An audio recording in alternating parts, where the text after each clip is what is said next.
Okay,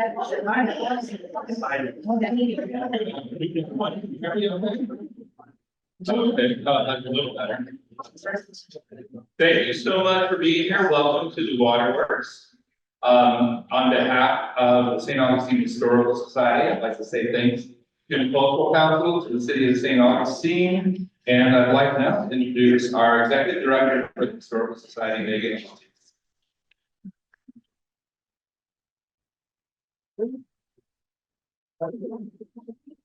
Good afternoon, everyone. And thank you, Harold, for the introduction. I'd like to also thank the Cultural Council and partnering with us to bring this to you today. If you're not a member of the Historical Society, I encourage you to join. We have some membership brochures over here in the corner.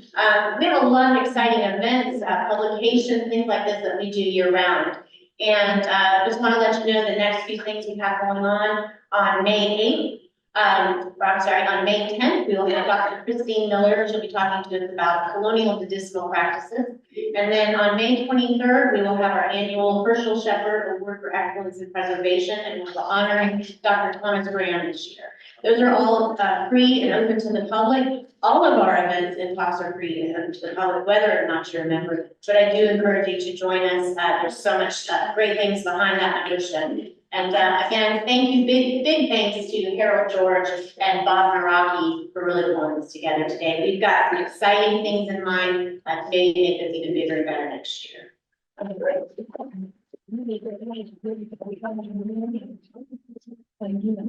Well, I appreciate the appreciation, but truly, this, I think, at least in my experience, this idea is really initiated with Bob and Rocky, who is our first person sitting on the right. Lee, is that you, Bob? Yeah. Bob is the chief librarian at the research library for the Historical Society, which is a great place. You should visit. And I'm really impressed with the programs and the work that the entire staff at the library does. And as a librarian myself, I kind of wonder how I can be so cool. But unfortunately, I'm not there yet. Next, we see sitting in the Bob is Wayne Sims, who was one of the board members and one of the longest running general managers across the SOAR. And then if you don't know Tom Rayner, you've not lived in St. Augustine. And then next to Tom Rayner is Paul Williamson. And so we do have one more panelist who is en route. And she will be here with us, Margot Pope. So, Margot's going to make an entrance and one that's worthy of that. So some of you may belong to some of the Facebook pages that you see, like St. Augustine in the 60s, 70s, 80s. I mean, there's a wide variety of reminiscent pages, and most of them tend to be a lot of fun most of the time. And one of the things that always seems to be consistent, though, is as soon as someone mentions Cross the SOAR, the response is one of a real warmth, happiness. People want the play to come back. They think they want the play to come back. But also, it's just, I think part of the reason why is because it's truly, as much as it may have been, the product of a Pulitzer Prize playwright, writer, and a lot of work, it really was a community experience for those who made it happen, for those who participated. And just really quickly, I love it. If anybody has actually been in Cross the SOAR as a cast member or crew member, please raise your hand. We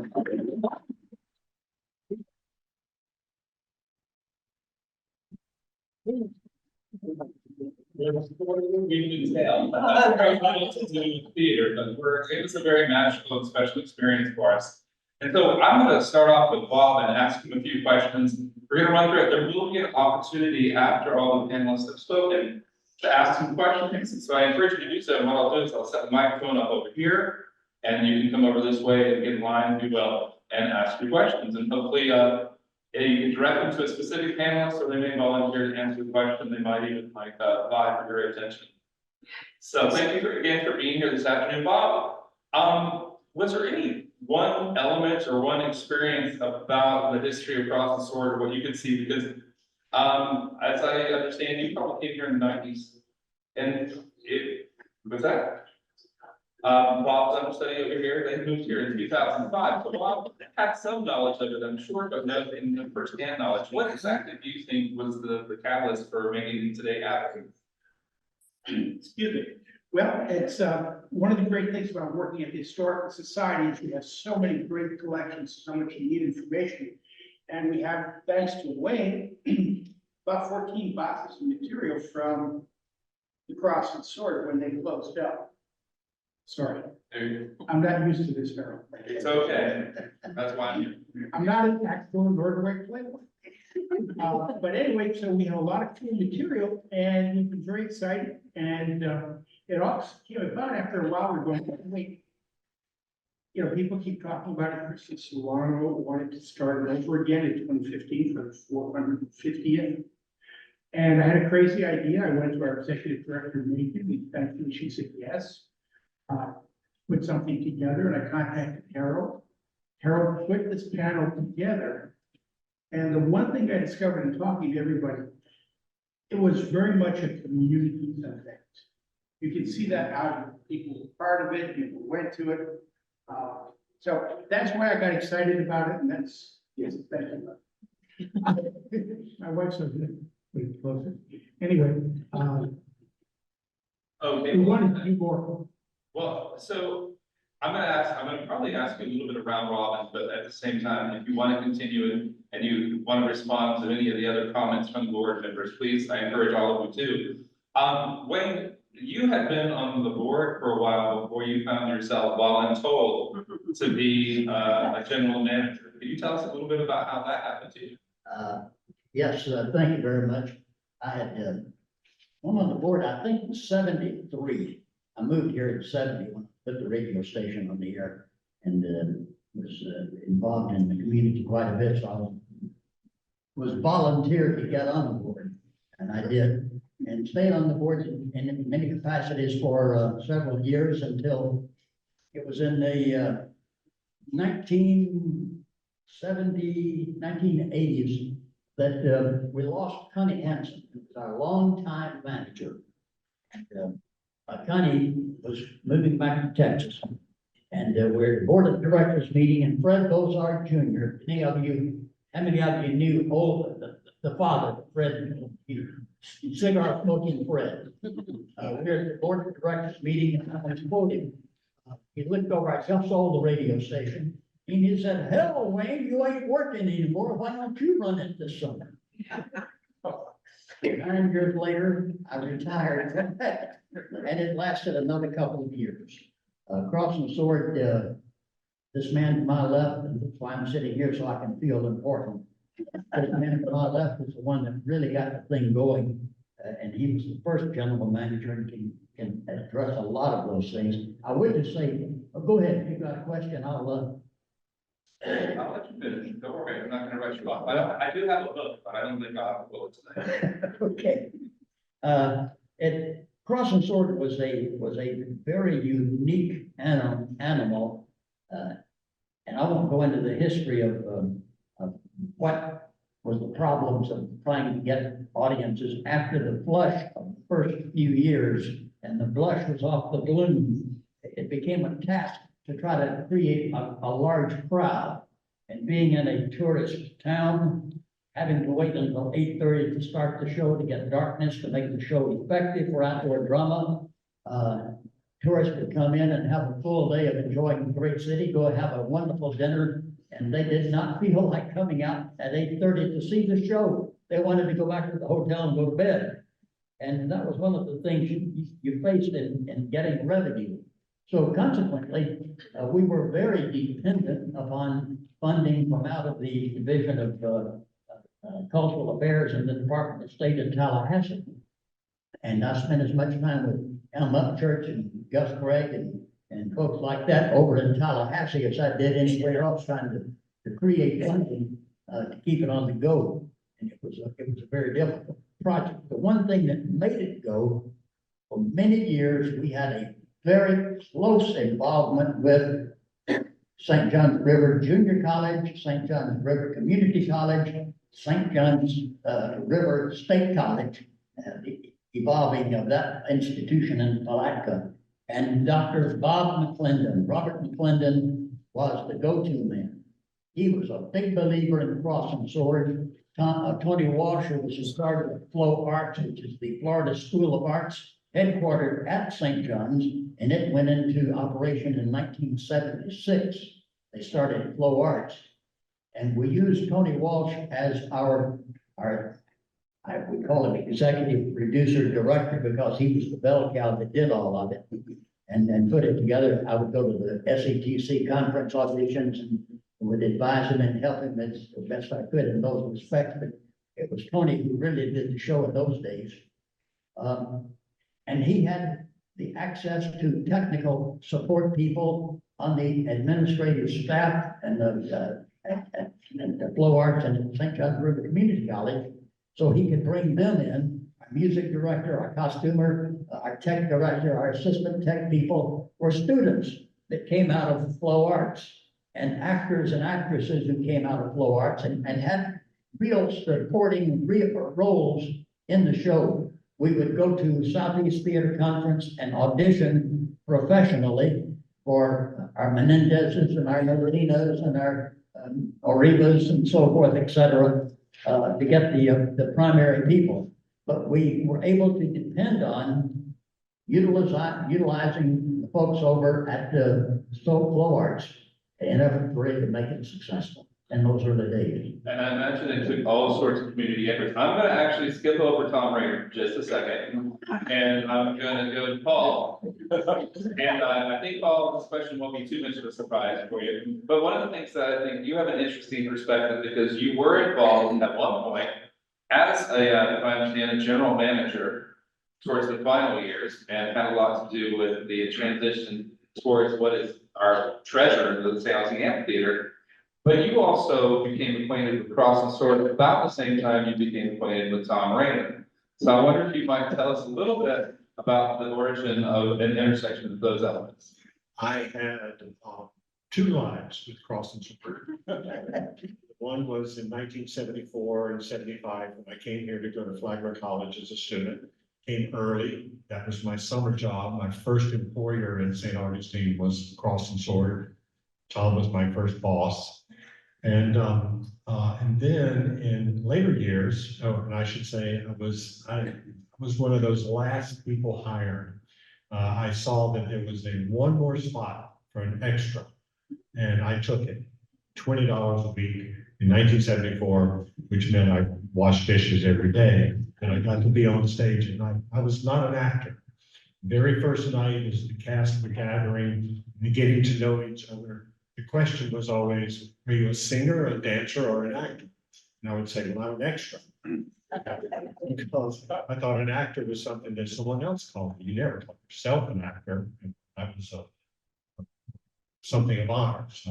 But so I did those 2 summers and then went off, had another whole life, had jobs in St. Augustine, moved away to Tallahassee for a few years, came back. And then in a transition period, I started volunteering at the amphitheater. This was in 1997. And George Altenbach was the general manager at the time. And George had expressed a desire that he was ready to move on and wondered if I might be interested in taking that role. And I said, sure, I love the amphitheater. The amphitheater, I still see ghosts there from when I was there 20, 30 years earlier. And the one question the board kept asking me in a couple of interviews before hiring me was, are you aware of the condition of the theater? Are you aware of the funding? And I was like, yeah, I can do this. So the first thing we did was in April of 1997, face the reality with no actors. There had been no auditions. The show was going to start in 10 weeks. There was no cast. There's no funding, there was no production staff. So the play went into hiatus. We didn't cancel it, it just went into hiatus. It's been in hiatus for 27 years. And it's, it may come back, it's not dead. And so then the transition, I can talk about this more later, but the transition really from Cross and Sword went dark, but the amphitheater did not go dark. And then there was a whole other effort in keeping the amphitheater alive long enough so that it could make that transition into something else. Oh, and I think the amphitheater is one of the great legacies of Cross and Sword, that we have this amazing resource. My line is, I've said it many times, that if you went to the state legislature now and asked for 16 acres on a barrier island in a coastal hammock to build 2,000-seat facility, it would be a tough ask.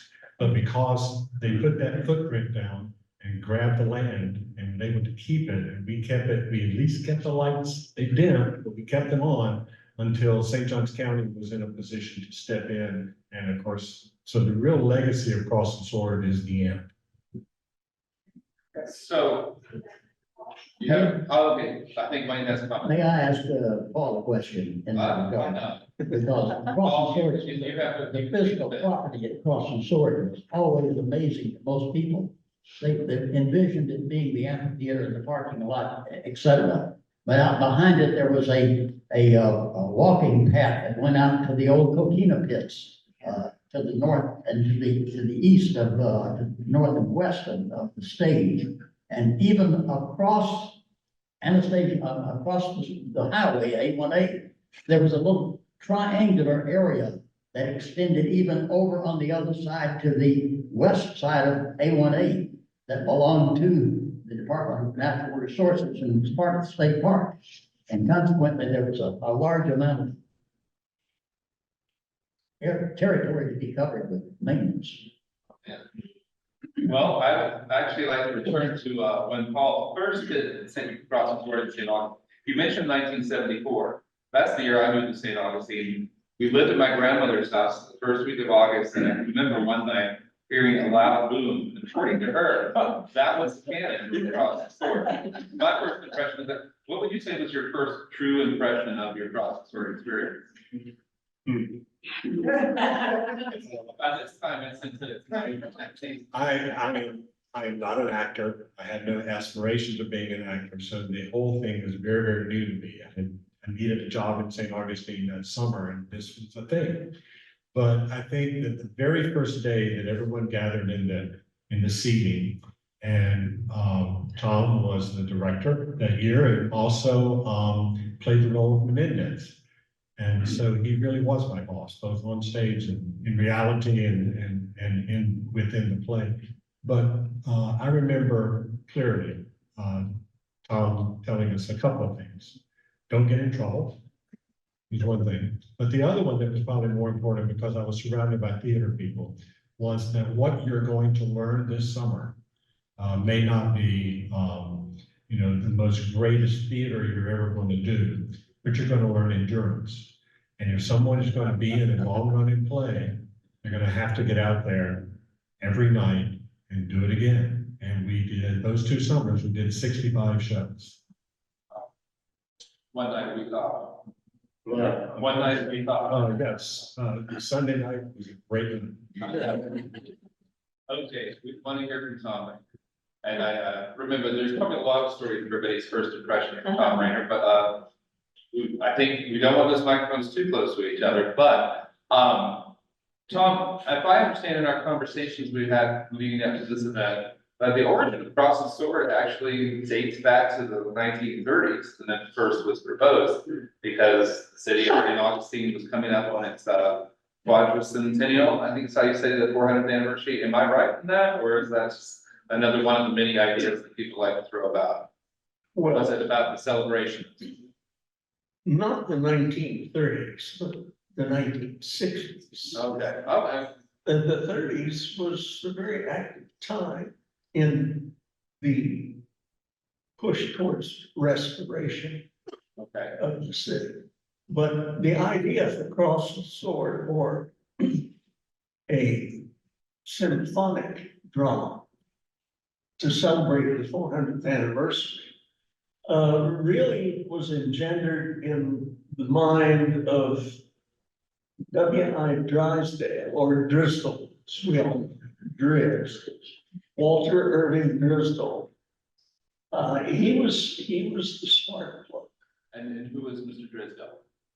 And who was this gentleman? For some who might know, might not realize who he is. Who's Driscoll, like alligator? Oh, yeah, he and his partner, F. Charles Usina, then found the St. Augustine Alligator Farm, but they owned the Alligator Farm, and it's still in the Driscoll family. And so he was very much in tune with what the traveling public wanted. And he gathered his cronies together, who were Frank Harold, president of the band, W.W. Buddy Wilson from the St. Augustine Record, Frank P. Church, well-known local attorney, H.E. Herbert Wolf, the Herbert Wolf Construction Company, and the Exchange Bank, and Cecil Zinkin, who was the director, manager of the Leitner Museum. And he served as treasurer of the 400th anniversary corporation.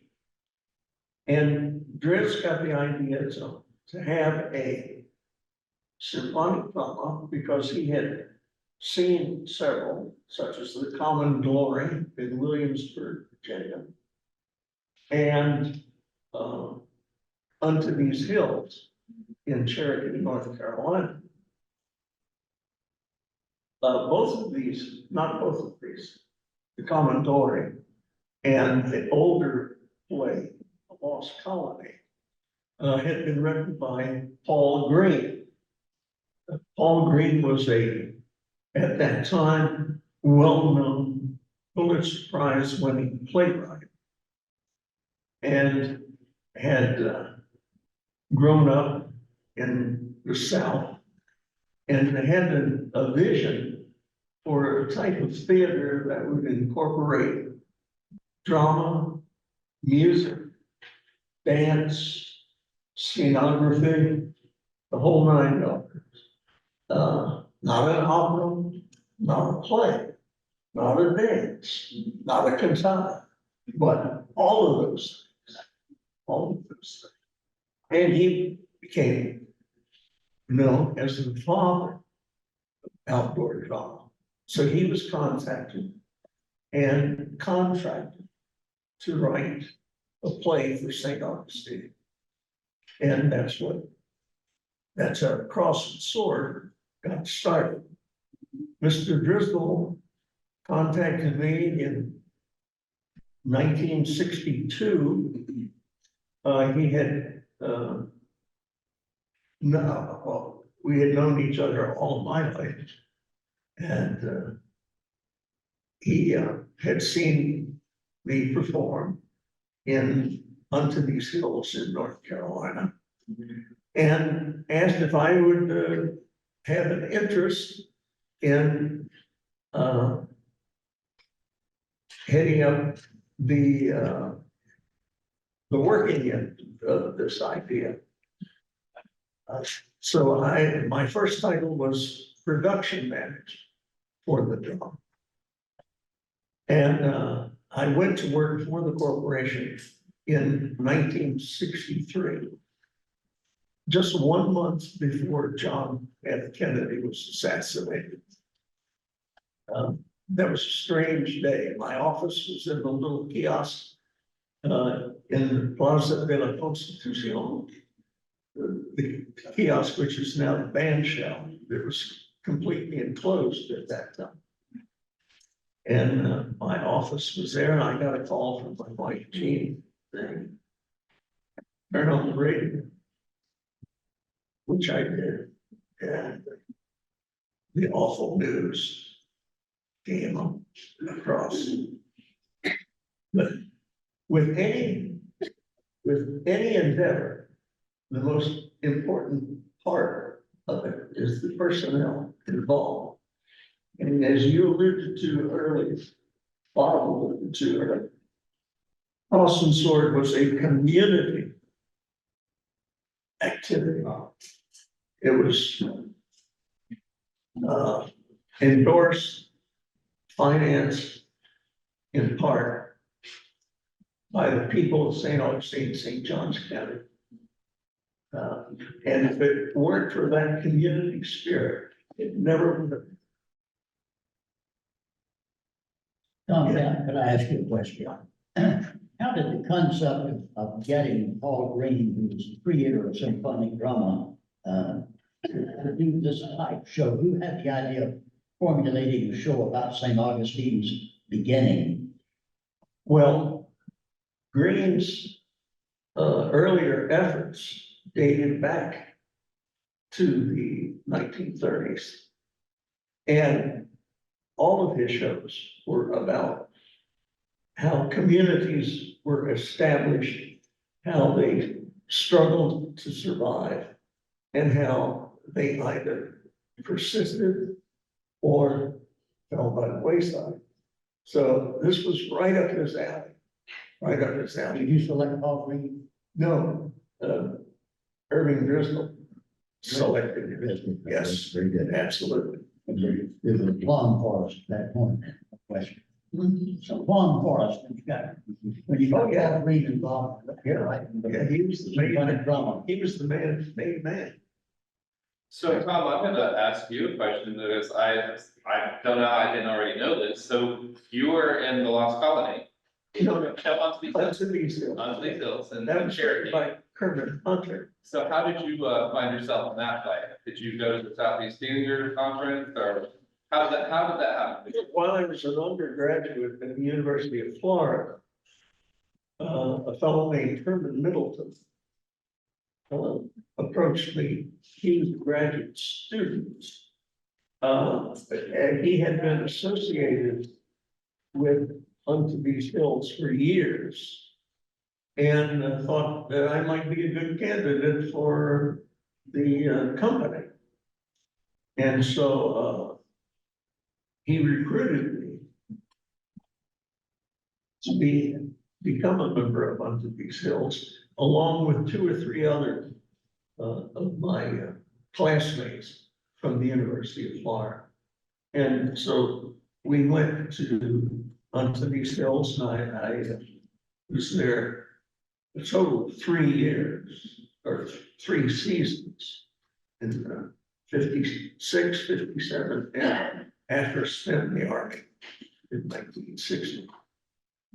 Let me ask you about one little item. I bet none of these people realize, except a few of the cast members I see out here. But and you were lucky enough to get one, and I was stupid enough not to go to the trash pile and get one to have it done. But you have one of the instantions from the original seats in the amphitheater, and those came from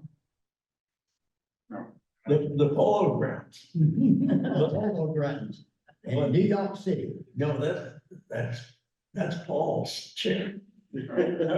Not there. Oh, he stole it. Oh, no. Okay, that was the one I wanted to get. But the theater for years, if you walk down the aisles, each end of the aisles had the emblazoned cast iron logo of the NY Giants, the New York Giants. They came out of the Polo Grounds in New York City. Risen then went to New York and bought them and brought them back. And those are the stanchions at the end of each row of seats. Fabulous bit of trivia that most people are not aware of. And they're now available online. $1,000 each. Yeah. So if I may ask a question, since we're talking about, so cobbled together might not be the most generous way to say things were happening. But obviously it was an effort, people came from many directions. How much money was initially raised to, so of course you had to build the amphitheater, but as far as the actual production, how much was initially raised to produce the play? Well, the local junior chamber of commerce set about to raise a popular subscription for $200,000, which was an amazingly large amount of money in the 1960s. And they did that by offering certificates of indebtedness to the general public. And you could buy a certificate for $1,000. And so it was a hard sell. And there was no guarantee of any return on your money. And no, there was never. Was this offered at an interest rate or was it was a loan? It was Free loan. It was a loan with no strings attached. That should it become wildly successful, it would be repaid. And No interest. I just want to say that if anybody has one, I'd love to get one for the flash. Yeah. so I think at this time, because we have someone who's being shyer than she needs to be, I'd like to welcome to our panel, Marco Pope. Yeah.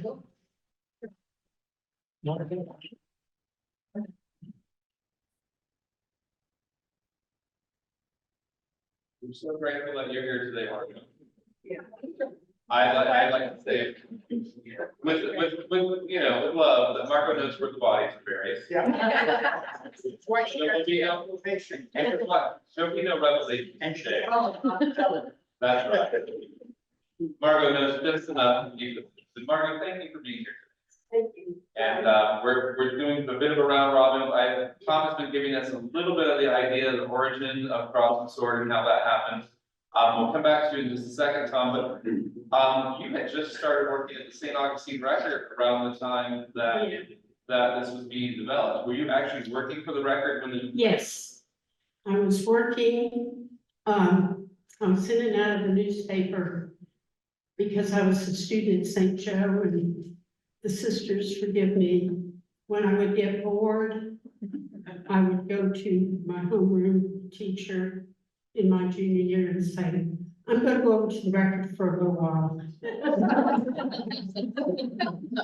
And my parents didn't know I was coming and going from the Record very much. But anyway, so I hear a lot of the discussion. I was just telling Nicole, I was here at the beginning in high school because I was in the newsroom a lot, because St. Joe was right over near the Record building. In fact, it was out one gate and one block. Just a block away. Yeah, just a block away. And so I read everything, I read proofs, I do anything, and this was all working for free until the summer of '64, when they hired me for 75 cents an hour to be the proofreader.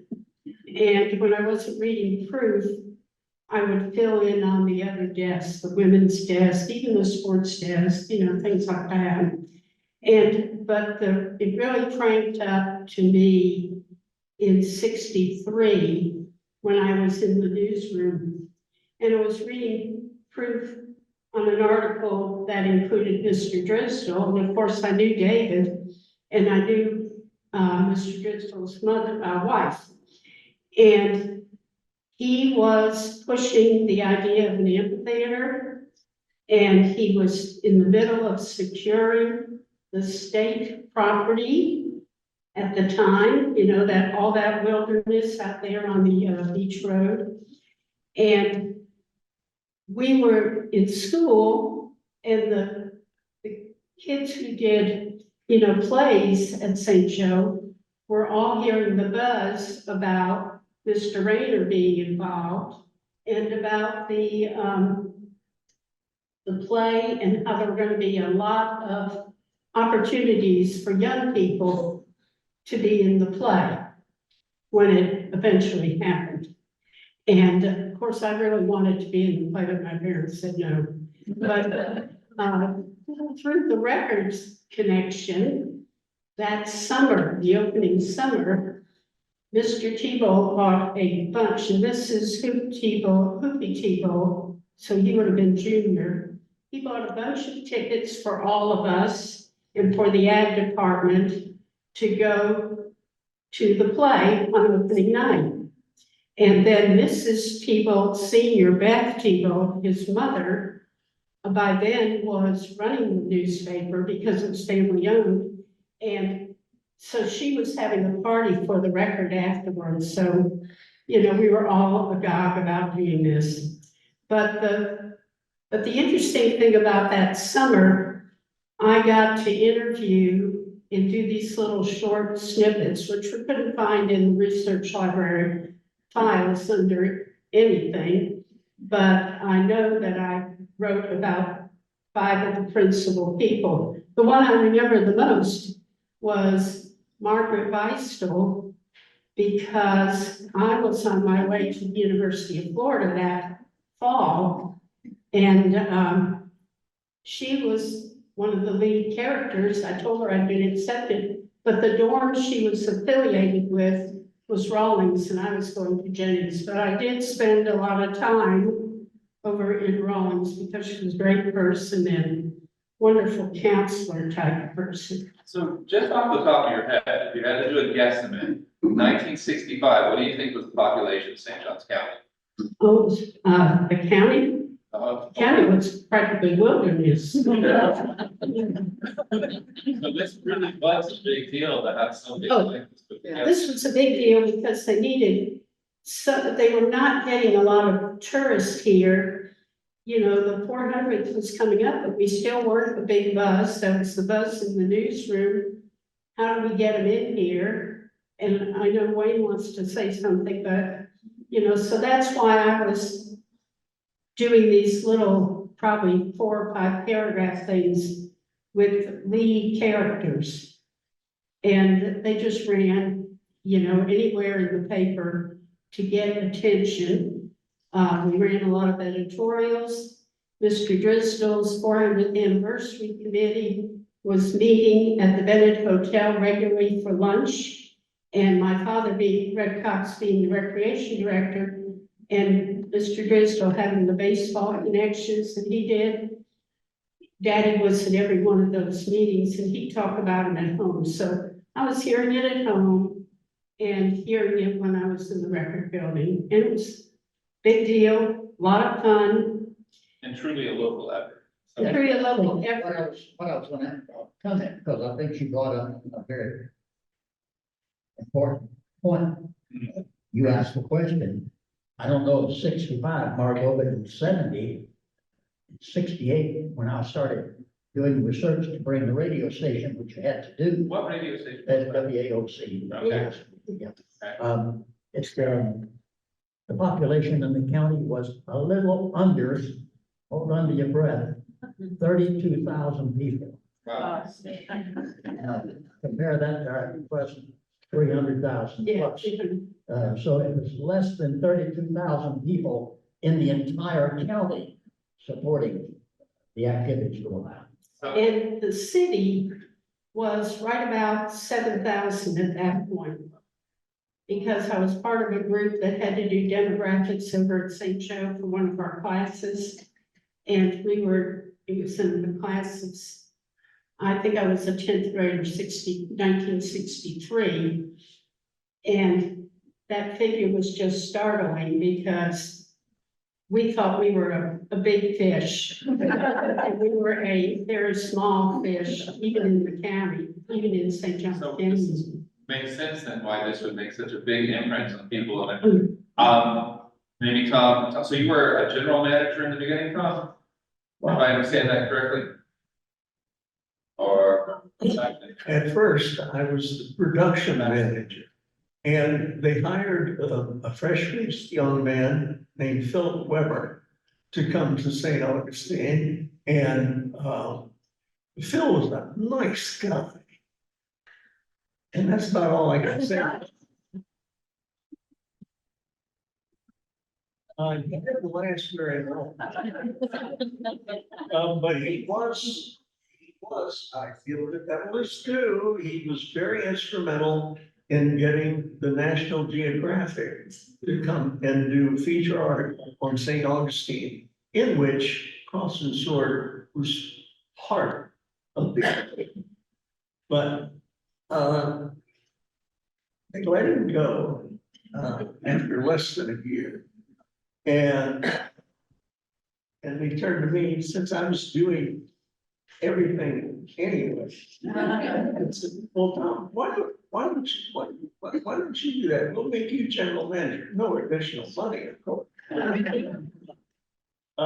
So, yeah, I said yes, because I was more or less overseeing the construction of the amphitheater and,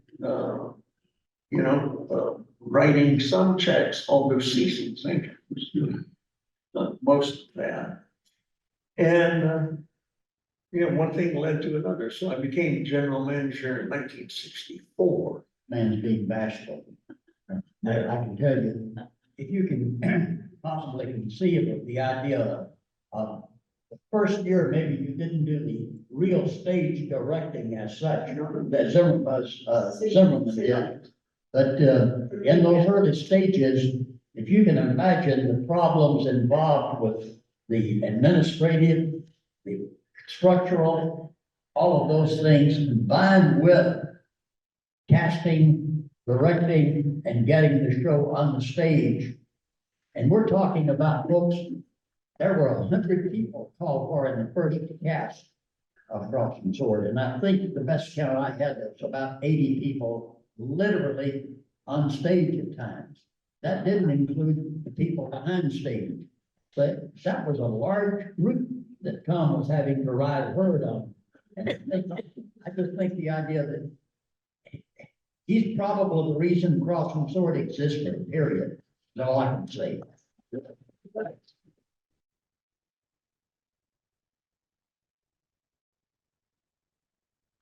I want to tell you something else about Tom, that, where is Nicole? Nicole, are you back in the room? Yeah. Nicole Dime from the Historical Society pulled together some clippings for me. And one of them was about the organ. Okay. Flossie Poe, do you all remember Flossie Poe?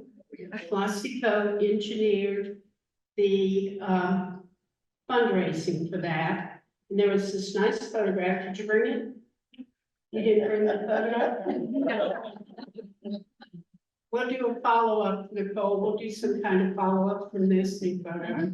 And there's this young Tom Rayner, and you're accepting a check from Flossie Poe from this great fundraising, Altrusa Club, and it was a concert organ for theater that these women raised all this money for, and she handed the check over to Tom so that, and it was somewhere noted that they had this particular kind of organ, and it was like creme de la creme of concert organs for this outdoor play. And the only thing I thought when I read this again was, did it ever get wet?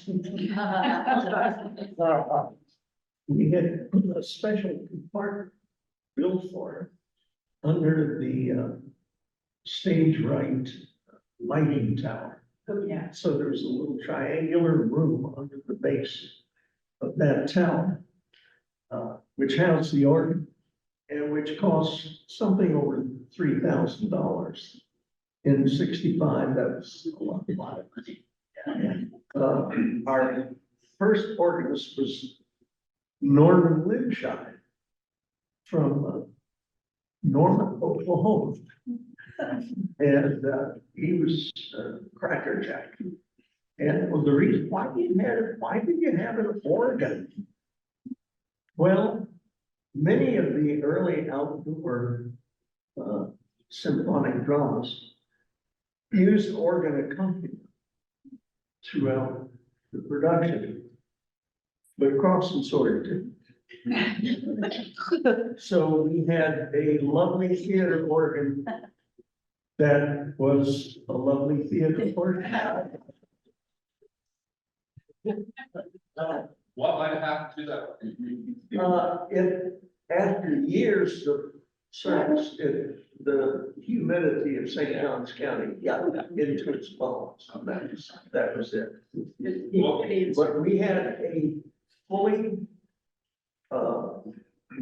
orchestrated original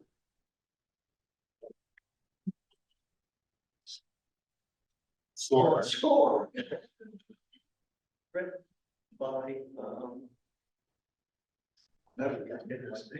yes, Isaac Van Brugh, who was a well-known composer, director, and a friend of Paul Greens and had scored several of his earlier shows. And the Jacksonville Symphony recorded it.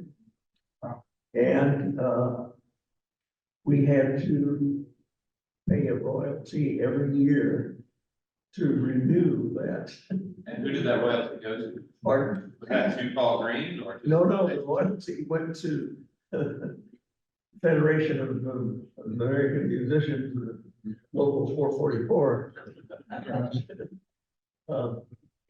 That they would only license it for a year, so we did that for as long as I was there. Well, And I am pleased to note that we have a few original cast members present today from year one of the we should care 1965. about this. And one of those cast members, later on, became the music director for Crossing Sword. That's Karen Arval, from Jacksonville. And And I was gonna say, it's hard now.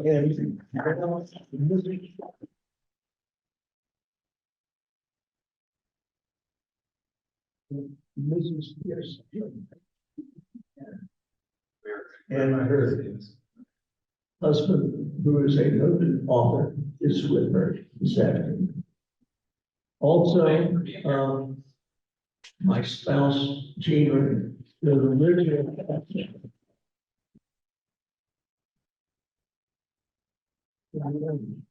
Are there any other first-year cast members? Yes. Ladies, you take the prize. So Tom, just for, I mean, I know you, I feel like you were of the, you know, sometimes you know, so when did you actually begin performing across? Week 2. You started filling in right away. The character of Basilio was dismissed, and I took over the role of 24 hours notice. Wow. That's And impressive. played for several years. Wonderful. I think we have Guy Tillis here, who is one of our facilitators Yes. as well. And also you were Menendez a few And times. Yes. How many times, or how many seasons total did you actually perform? And how many seasons did I actually perform?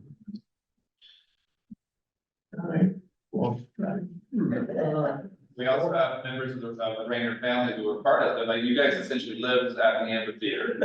Sounds like. Well, no, but we had cops. I would like to see how many former members of the cast are in the audience. Stand up, let's see who we got.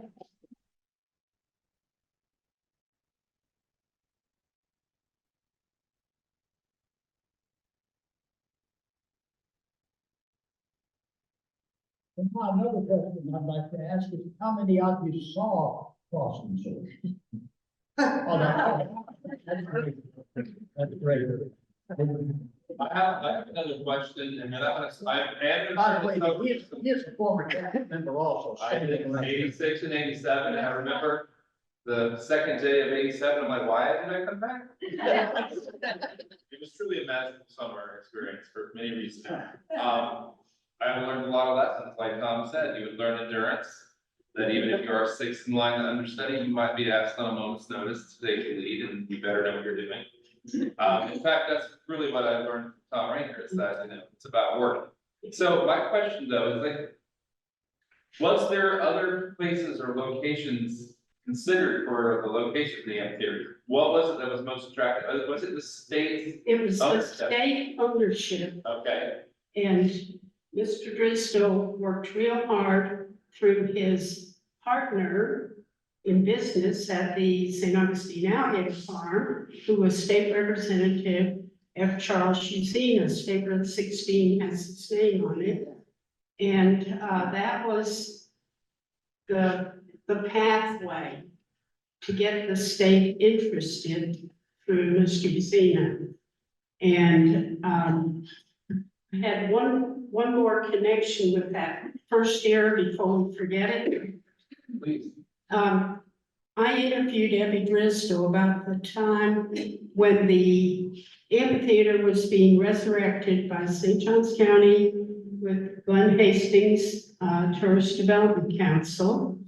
And I called Abby and said, what do you know about that first year? Because I remember Mr. Driscoll and reading it in record clippings.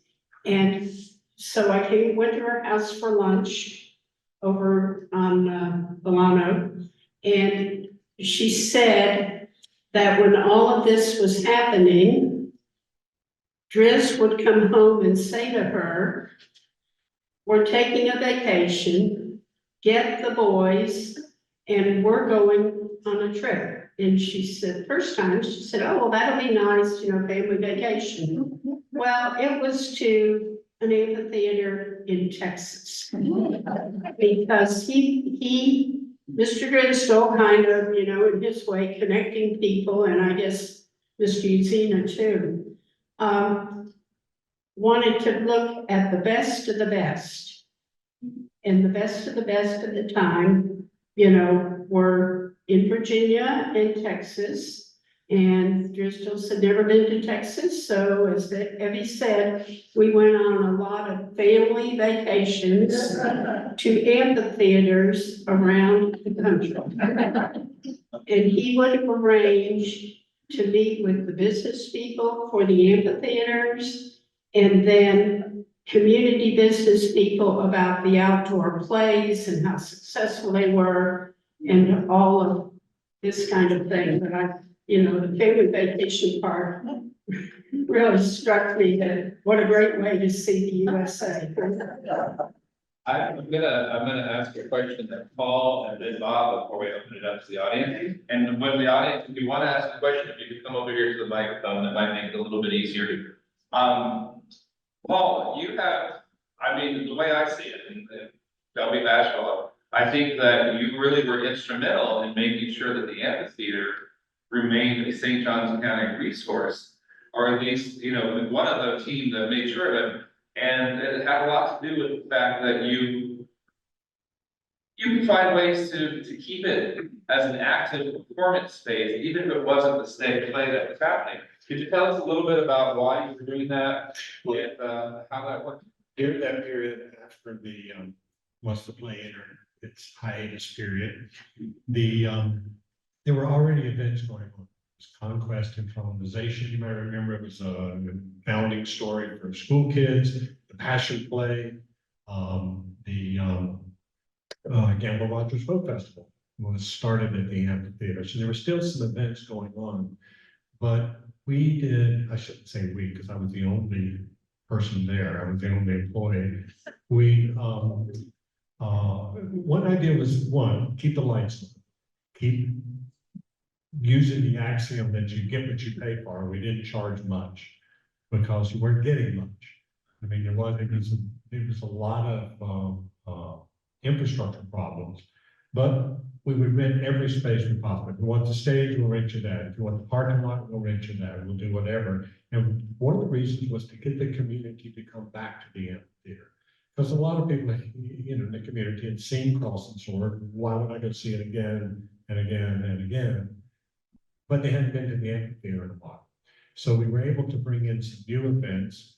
The Chamber of Commerce, the San Augustine Beach did 2 great concerts, packed the place during that period. 38 Special, which is the biggest sing-along concert I've ever seen. And Little Feat, packed it in. So many people came and were able to say, oh, what is this place? One of the very first events that started when I took it over was the St. Augustine Farmers Market, which, as you know now, that's certainly a survivor. One thing I did want to say about the seating that Wayne and Tom mentioned was that one of the last things I was able to do, this is kind of, I guess, in the early days of the internet, it was 1998, was knowing the history of the seating. those seats from the Polo Grounds in New York, I was able to find a sports memorabilia dealer who was actually interested in them. And the board of directors, right after I left, were able to make that transaction, and it paid off a lot of the debt that was keeping the county from wanting to take over the amphitheater. So actually, after all those years, one of the biggest assets the amphitheater had, it was sitting on. And so they were able to, take those seats, and I did see one online recently for $3,800, a reconstructed seat from the amphitheater, well, from the Polo Grounds. They're not advertising it from the amphitheater. I also want to say that, Margot and I have a connection in that once the board decided, to put the play in the hiatus, we needed to tell the community immediately, because it's such a community event. 32 years, businesses had planned their summer around. Imagine shutting down the nights and lights and not telling anybody. So it was like closing up Crossing Sword. So I sent out the fax, the press release, and the first phone call I got was from Margaret at the record. And I was able to explain to her everything that the board had gone through. And so the headline in the record the next day was very simple but very straight. But you didn't write the headline. It just said Crossing Sword Acts. Which that's sort of the response of the community. So it was important to have events, to bring people back to the amphitheater, to see what it was. And so that community support continued to build until the county was able to, to step in. And again, as I say, it wouldn't be there today had it not been for this community wanting it and establishing it and keeping it. So many people participated in making it happen. Margaret said she had to come. I was also there at the end, as you can see through Paul and many others. But toward the end, I would be getting feeds from the state offices, the state cultural, the Division of Cultural Affairs, about their money in Tallahassee that was, Crossing Sword was on life support at this point, but credit to State Representative Gus Craig, he was on top of it. And I would call Gus from the Record Newsroom and I'd say, here's a fax, let me read it to you. I'm on my way to your office. And at that time, we were on Granada and the funeral home was still located. We were on Cordova, they were on Granada, and he's in the office, he's reading it, he's calling people he knows in Tallahassee and other legislators right from one of the desks in the old newsroom. And I said years later, when we were moving, I said, we ought to put a sign on this desk and keep it. And of course, all that furniture went somewhere else. But Gus, I thought there were a few days when I thought Gus was going to have a heart attack because he was getting stuff not from anyone in Tallahassee, he was getting it through the record. It was very sad to see someone who had worked so hard from the beginning, and with Charlie Uzina watching the big dream disappear. And those of you who remember Mr. Craig, he always dreamed big for St. Augustine.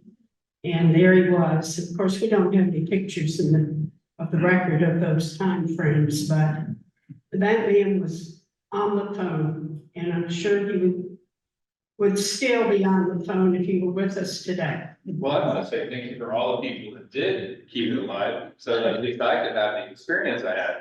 I remember, Wayne was the general manager at the time, and this is a positive thing, Wayne, hopefully you feel that way, because, the general manager had a tough job. I don't think we realized as performers how hard it was for what was happening outside. All we know is that for some reason, we were really having to make $90 a week.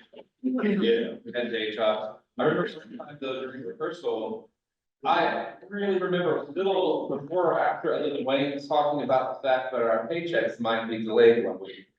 And somehow he managed to deliver that news and walk out alive. But I also remember the paychecks weren't delayed, so somehow he was having to deal with that, who knows, so, and then I remember one night. You showed up with like a four-wheel traveling beverage vehicle, I don't know if you carjacked it or what happened. And I don't think a Coca-Cola ever tasted as good as it did, like the evening of like June something or other after like our day's work. People put in a lot of sweat equity into that flag just to keep it alive, and it to me speaks to why, when you say cross the sword on social media, people respond, and Bob, that's why I'm leaving your way here, and hopefully this next, if you have to say, like, you've had a lot of people contact you, that some of the items that are on display here, if you haven't had a chance to look, please do. Is there anything you've noticed consistently as far as the interaction you've had with the general public when they talk about this? Because if you haven't experienced cross the sword, it probably doesn't sound as interesting to someone who hasn't actually been part of it or been in the audience. What I can say is that if you saw the cross the sword, in the cross the sword, you are passionate. Very passionate about that. And I think the other people, part of the reason we're doing this is because, it's 30 plus years since it flowed on hiatus, excuse me. And, we want to bring it back to a new generation. So, if I could just do a few extra things right now. That's what I'm hoping you'll do. Two things. If you're all wondering what this thing is, the little thing on the tripod there, that's called an owl. But anyway, this program is being zoomed, so people are watching this on the internet. But it also allows us to record it, and we'll be able to put it up on our YouTube channel. So it will be there forever. But seeing so many people being interested in this, I think one of the things we're going to do hopefully next year, if we get some funding, is to do maybe a multi-day event about the cross the sword. Maybe do some readings, do some oral histories. I think that's really important. We want to capture those memories. There is that documentary coming out. All green documentary. All green documentary that's coming out this summer that we have to show sometime next year. Yeah, so I think there'll be a lot of things we're going to do to try to get this going, because next year is the 60th anniversary. Hopefully I'll be retired around the 65th, so it'll be somebody else to have to worry about that. Well, we appreciate what you're doing. I appreciate as a member and also as an outsider of the Historical Society. I mean, most people, you say history of St. Augustine and they tend to immediately go back to the old days. But I'm happy to say that we are part of the history that continues. And the Historical Society is good about highlighting that even if it sounds like pop culture to some, it's still history. And it is definitely, maybe the flesh on the bone of history, but it's still much more interesting than people sometimes realize. Oh, exactly. I mean, I don't know any other historical societies that has their own surf museum. Harold, So, yeah. there was an item that you mentioned that should have been preserved as part of the historic data of our historic ambiance of Cross and Sword. But we had a little side business that we ran out of the box office or out of the front office. It wasn't part of the financial program that was reported. We had a little Coke machine down in the cask building, where the cask gathered in front of the costume department and so forth. And it was unopened all the days. It wasn't inside, so they could access it at any time. And we kept Cokes at the very lowest price we could. I think we had dime Cokes even I do remember that. in the 80s. But the front office's job is to keep the Coke machine stocked, because we kept that as a side industry. And that way we could do Coke at our price at any time we wanted to, and it wasn't controlled by the rock band that came in.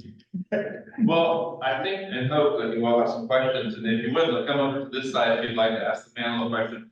But one question I'm gonna ask Tom, and maybe you know this, and I was fortunate that I never played anyone that had to wear Texas dirt. And according to some, Texas dirt is basically pulverized rust. Is there any truth to that? And if so, how is it that was okay? And have to word that yourself. Pulverized rust.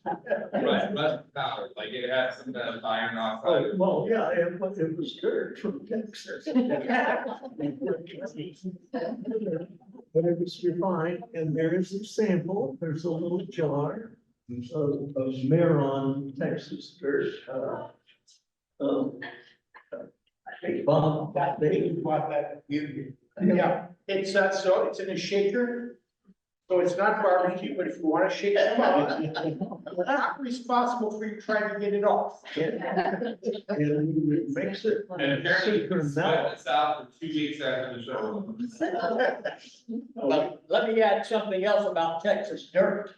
It was the greatest drain clogger. Well, didn't the cast have a separate shower if you had to? Yeah, From the Texas dirt, you were segregating shower. Theoretically. We have a question from our audience. Actually, I have two questions. My first question is, if I go to the amphitheater today, what parts of the theater that exist now would I look at and say that was here? Well, it's office. Is there, maybe I can't see it, I'm just curious, because, Let me great question. Those who did not see it in the old days, it had a great proscenium across the back. A ship, reconstructed ship came in on the rail behind when Menendez landed. It was very majestic. The trees towered, there were light towers. One of the great memories I have is going in late in the afternoon and looking down at that stage because there was no covering of any kind anywhere. Indian Hill was stage right, where the tunnel was, and the two big towers that had light towers on either end. And there would be some owls, those big hooded owls that had taken roost up there or home, and they'd be sitting out looking at each other from either side of the, across the amphitheater. And it was a sight I still remember, the owls in the theater, but, none of the, if you came in from the back, what was then the dressing rooms and the costuming department, that's gone. The entire stage was reconstructed. The hill, what's there now? Forgot, is there anything over on the right, stage right? Is the box office building part of the original The complex? box office is the original part, is the front box office are the two areas that are still the same.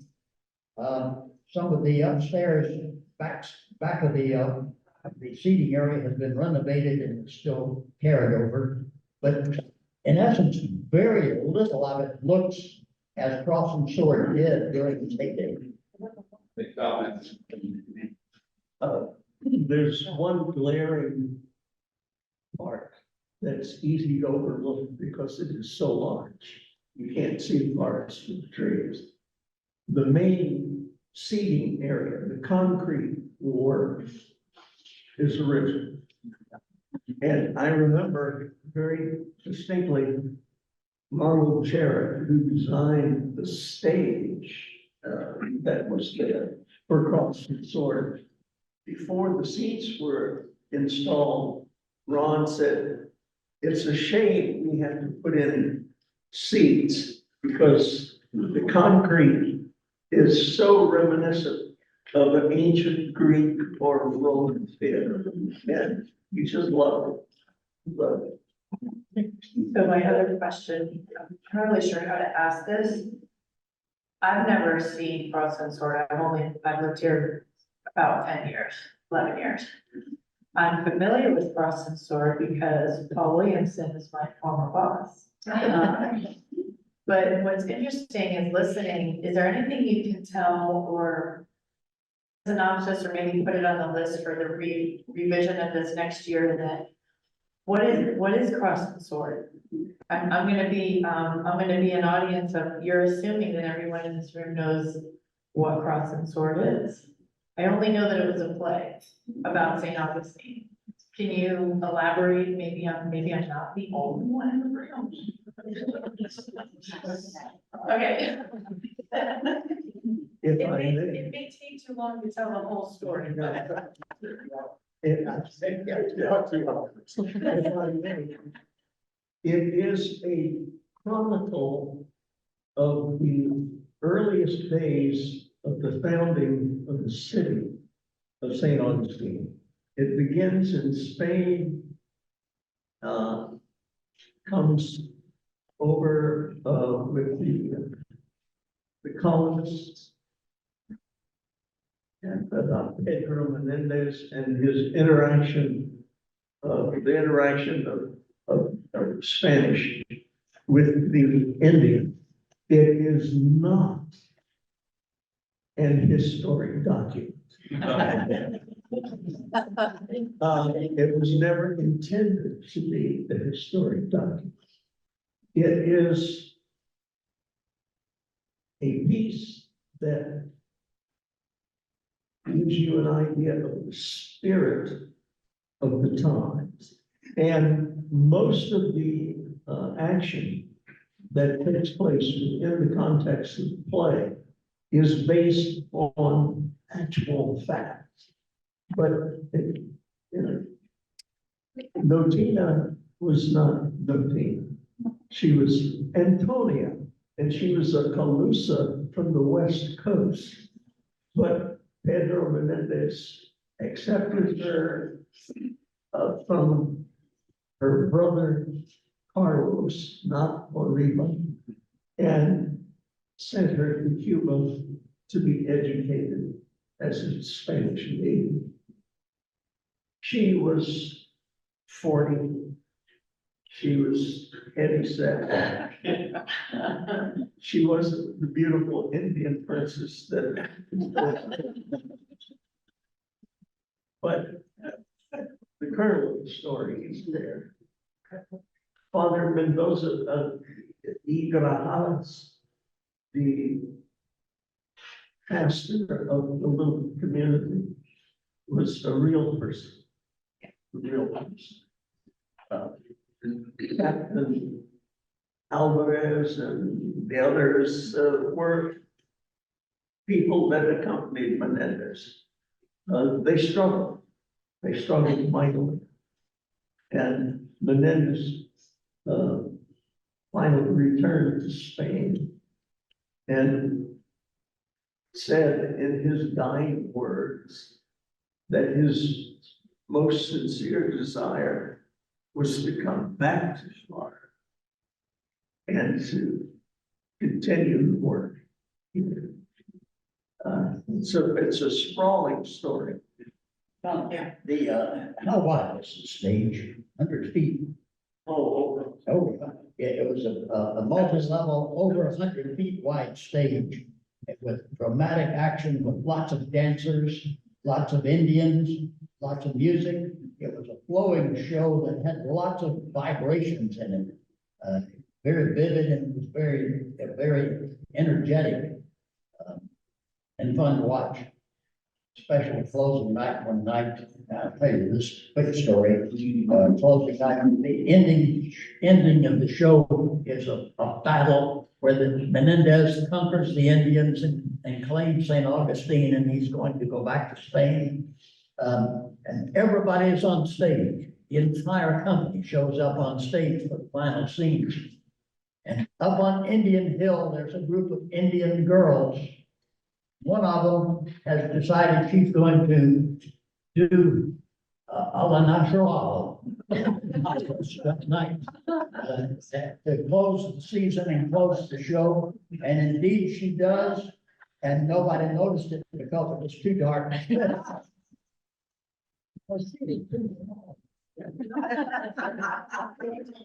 Well, we do have another question from the audience, but just, this is all, okay, so all the cast members that are here, how many of you actually at some point sustained an injury as part of process? Oh, that's actually pretty good, because who would have thought how treacherous a stage like that could be?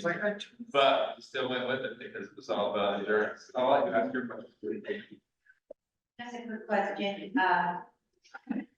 I'm just wondering, is there any recording of this play? Great question. And we just bounced around it. I was wanting to do this. I'm glad you said that. In doing some recent research, although we associate Paul Green with the University of North Carolina at Chapel Hill, in fact, the greatest resource for information regarding outdoor theater and actual recordings, tape, and some video recordings available of Cross and Sword are in the archives at East Carolina University. So if you'll Google East Carolina University outdoor theaters, you'll come up with some information, and you can see some input from those things if you're looking for. Yeah, I've looked at that. Thanks, Wayne. That's a great idea. They've only got a couple little short videos. We have no movie of the play. But at the library, we have a number of recordings of the music, which we're going to digitize in the future. But I swear, if anybody's got VHS out there someplace, let me know. I think we'd all like to know. Okay. You do have some? There's a man for you. I'll jump down. Well, I won't jump down the stage. Walker, Walker. Good. Okay, Walker.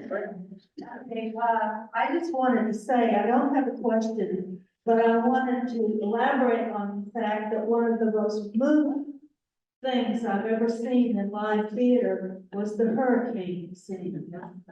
With the people and the garments flowing back and forth across the stage, and the wind and the sound of the wind in the background. For somebody that grew up in Florida and knows about hurricanes, that was a riveting moment.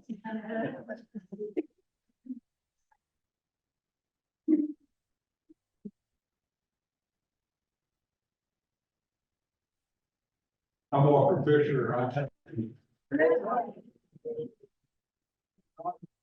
Being in the Boston store for 4 years, 1974, 75, 76, and 1978. And I'd like to give you a little bit of a perspective from my point of view, from how I became involved in Cross and Sword, because I think a lot of people, a lot of cast members had more or less the same experience.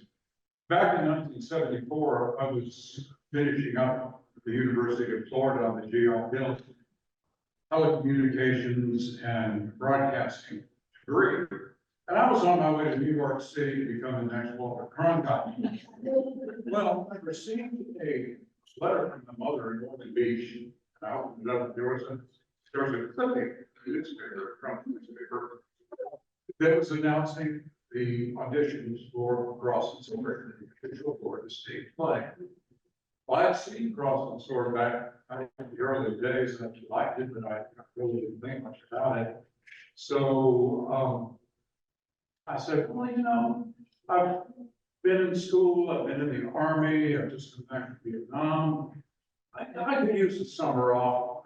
I'll go see if I can audition to get a part in Cross and Sword. So I did. And lo and behold, I was cast as Captain Alvarez, flying Tom Rankin. And that was the beginning of my love of St. Augustine. That was the best summer of my life, and for the first time in my life, I realized that I was in the right place, at the right time, with the right people. New York was out the window. Next, almost 20 years in this magical city, and I never regretted a day that I won. And I just wanted to thank Tom for casting me, and for my mother who sent me the clipping. It changed my life.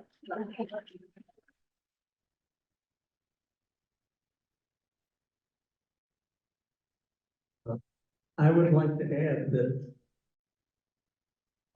Walker went on to play Pedro Menendez de Avilés.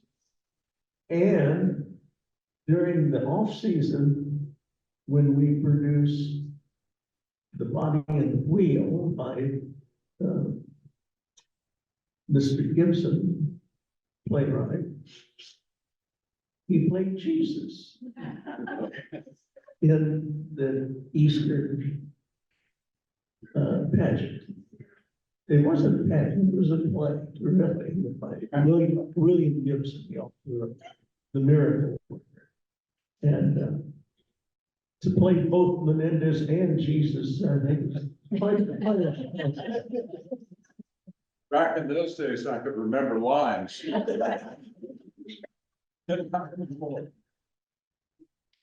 Linda Hall, and I had also the opportunity and pleasure of being in the early years of Cross and Sword, 66 or 72. And I have to tell you how I got in it. Like Walker has a story, I've been Walker for a long time, and I have my own story. I had just moved here from Tennessee in 1962 with my parents. I was kind of floundering around as a young teen, not really knowing what to do, where to go.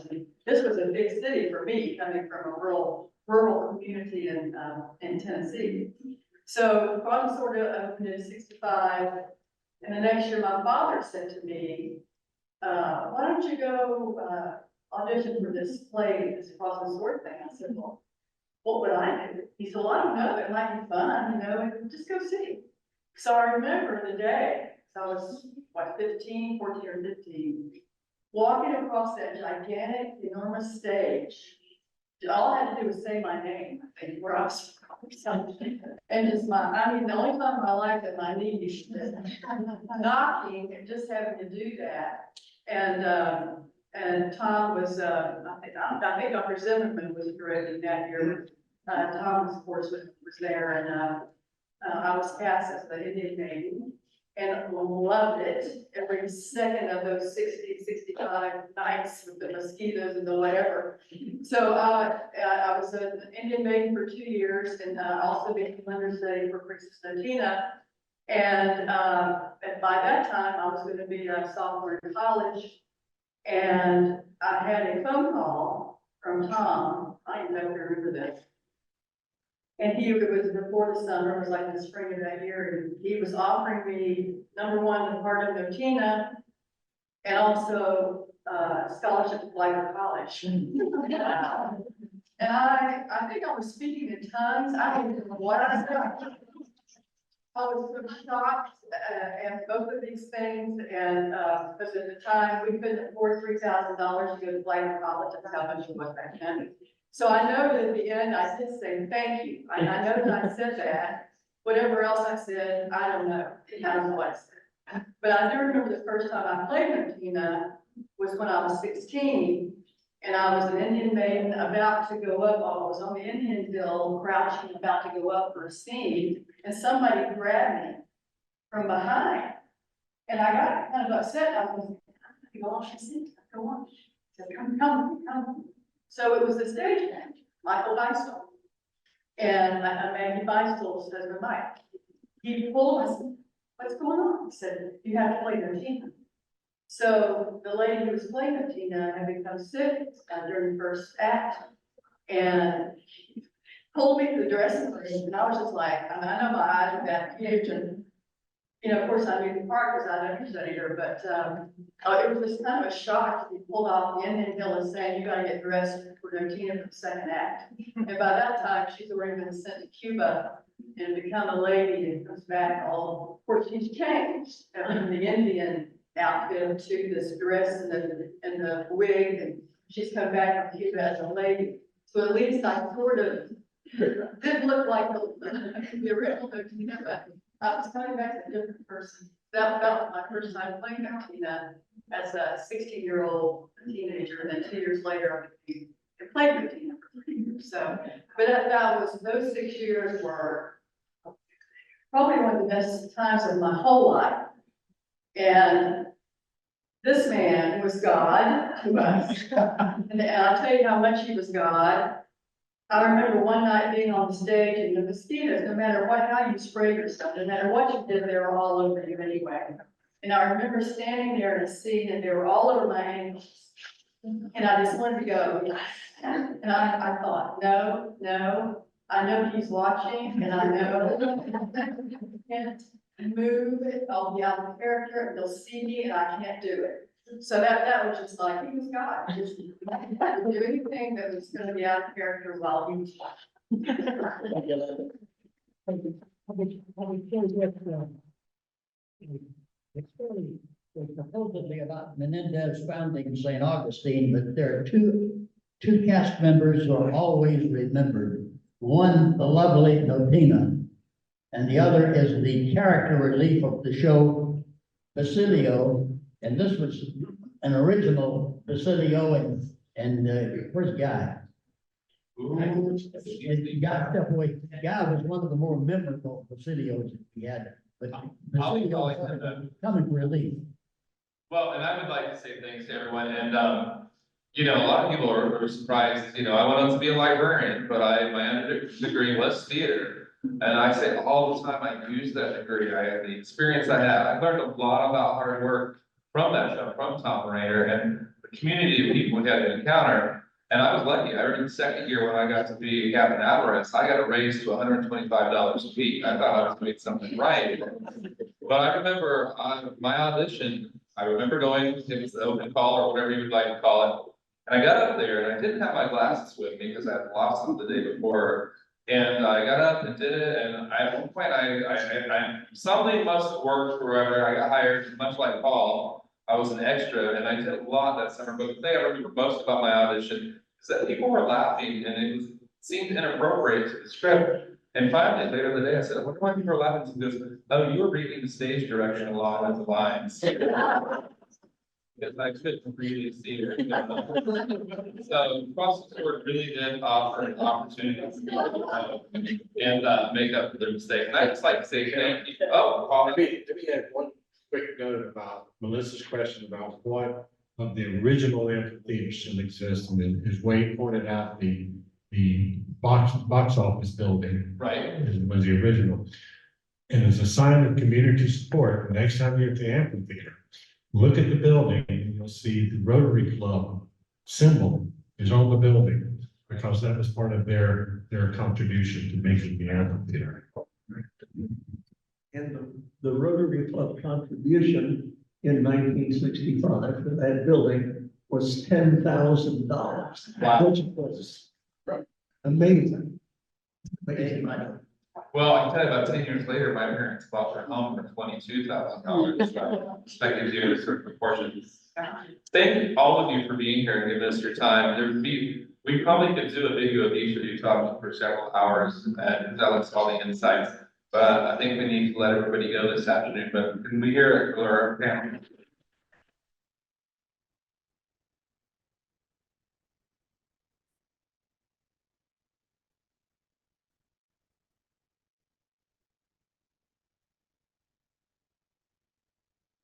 Bring people together, so we have time with each other.